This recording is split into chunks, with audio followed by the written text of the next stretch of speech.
ఒకడు hard work చేయమంటున్నాడు, ఇంకొకడు స్మార్ట్ వర్క్ చేయమంటున్నాడు. కానీ గుడ్ వర్క్ చేయమని ఎవ్వడూ చెప్పట్లేదు. మన తరం లో క్లాస్ నుంచి మిడిల్ క్లాస్ గా మారితే వచ్చే తరం హై క్లాస్ అయ్యే కలే నాకంటుంది అనుకున్నాను. మిడిల్ క్లాస్ మెంటాలిటీని అర్థం చేసుకోవాలంటే వాళ్ళలో ఒకటిగా పని చేస్తేనే వర్కౌట్ అవుతుంది అనుకున్నాను. డిస్కౌంట్ అని చెప్తే చాలు, వాళ్ళు విషయాన్ని కూడా కొంటారు.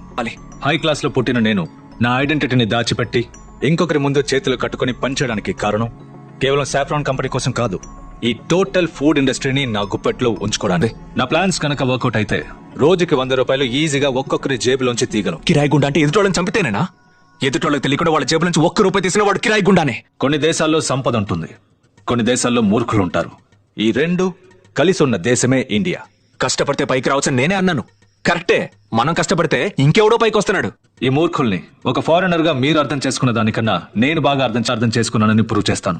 టార్గెట్ అని మన పేదరికాన్ని అడ్డం పెట్టుకుని ఎవడో మన చేత పరుగులు తీస్తున్నాడు. దాని గురించి ఆలోచించే టైం